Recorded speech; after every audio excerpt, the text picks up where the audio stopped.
Welcome back to Declaring Independence. My next guest is Marc Randazza. Marc is an attorney specializing in the First Amendment, one of my favorite subjects.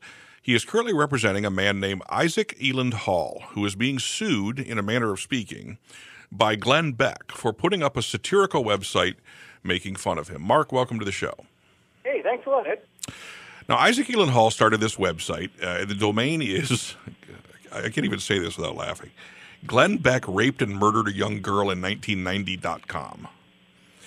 And now he doesn't really claim that Glenn Beck raped and murdered a girl in 1990. He's just trying to make a point by using Beck's rhetorical style against him, right? Correct. This is actually a, if you don't know the history of the joke, you might look at it blankly and say, I don't get it. But that's what happens with a lot of Internet jokes. You know, there were kids running around screaming, Mr. Spock ate my balls, or all your base are belong to us, just baffling people a mere 5 or 6 years older than them. But what this is a takeoff on a routine that Gilbert Gottfried did at the roast of Bob Saget. And, I'm not going to try to do a Gilbert Gottfried impersonation on your show, but let's just say that he... Although let me say this, I did stand-up comedy for several years, and including with Gilbert. Gilbert is extremely funny. He is, but I'm sure that I would ruin it as an attorney, but just say that he just stood up there and repeated again and again, there are these rumors that Bob Saget raped and murdered a girl in 1990, and people have got to stop spreading these rumors unless they have evidence that it happened. And it was funny at the time. And now, it only took a matter of time before somebody connected that joke to the way that Glenn Beck interviews his subjects. And now Beck wants to get that website taken off the web, right? Apparently so. To get that domain taken away from Mr. Eland Hall. That is the goal of the pleadings that he's filed, yes. He has claimed that it infringes upon his trademark. Now, this is in lieu of a libel suit. Why didn't he just file a libel suit? Because it would have been, I think, I put in a letter to him that it would be humiliatingly doomed. If you have a very, very basic and uninformed understanding of libel law, you might say, okay, the website says Glenn Beck raped and murdered a girl in 1990. Well, that's a statement of fact. It's not true. Therefore, it's defamation. But that's not how it works. Context is everything. Sure. So when it comes to defaming a public figure, now remember, your listeners out there, the average citizen only has to show a low level of wrongdoing in order to prevail in a libel action. But a public figure, somebody who has purposely seized the limelight and who has access to the media, has to show something called actual malice.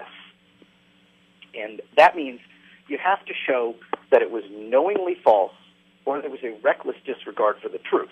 Now, that might even seem to fit here. However, the Supreme Court has ruled that when in the context it is not really a serious statement of fact, actual malice cannot be proven.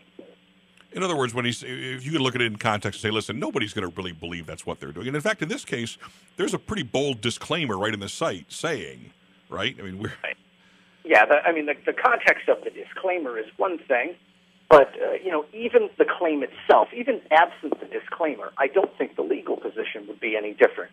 I'm sure that you're familiar with the case Hustler versus Falwell from the movie The People versus Larry Flint. Yeah. I'm familiar with all of these. I have been threatened with libel suits so many times over the years that I know libel law inside and outward. But for my listeners, explain what the Falwell versus Flint was. Well, Falwell versus Flint is, just to be clear, it's not an exact match. There are some lesser-known cases that are exact matches to this. But in the Falwell case, Larry Flint published a bogus Campari ad in Hustler in which Larry Flint accused Jerry Falwell of having lost his virginity in an outhouse with his mother, with a goat, and with the smell of feces in the air. Now, clearly false, clearly nasty. Yeah, but that's hot. Come on. You have to. At the trial level, it was the jury didn't even go along with that because it was clear that nobody would look at it as a true statement of fact. It was meant to be satire. It was Correct. very clearly satire. Nobody's going to take this seriously. Correct. Now, it went forward. That case did actually go forward and all the way up to the Supreme Court on a theory of intentional infliction of emotional distress. And on a unanimous decision, the Supreme Court even threw that claim out because really the rule is in the United States, if you climb up on that stage, you have to expect you're going to get tomatoes thrown at you. Right. Now, and in this case, I mean, they went even, Mr. Elon Hall, on this website, says, look, even if it's not obvious enough that this is a satire, let me quote this, what he says on here. He said, notice, this site is a parody/satire.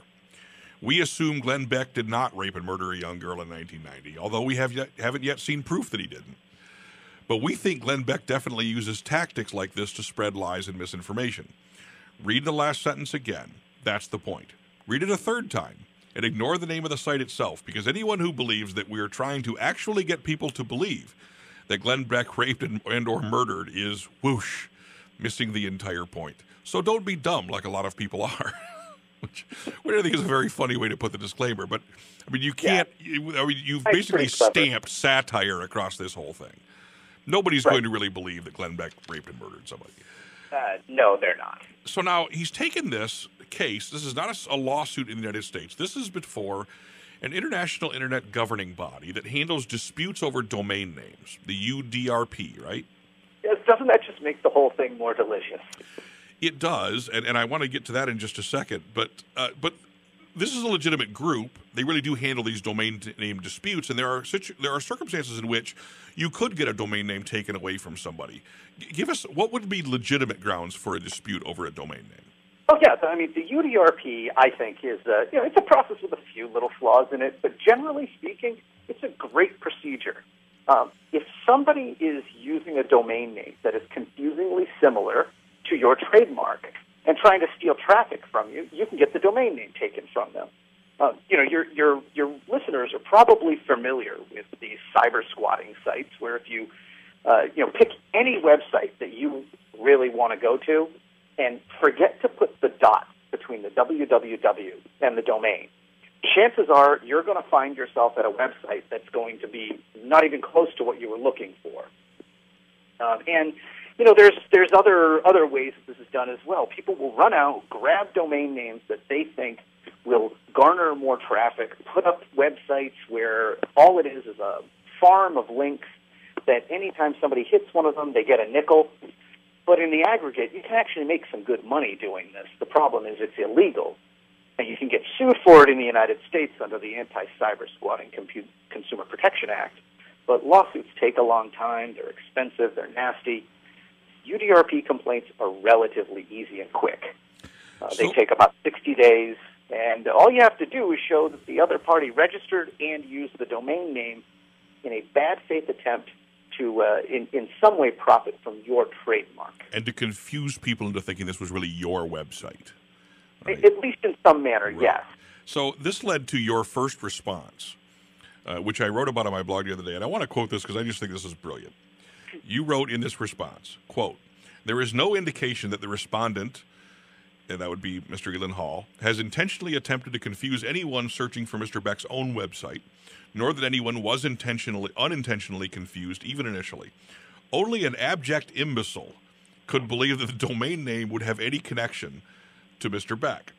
We are not here because the domain name could cause confusion. We do not have a declaration from the president of the International Association of Imbeciles that his members are blankly staring at Glenn Beck's website wondering, where did all the race-baiting content go?"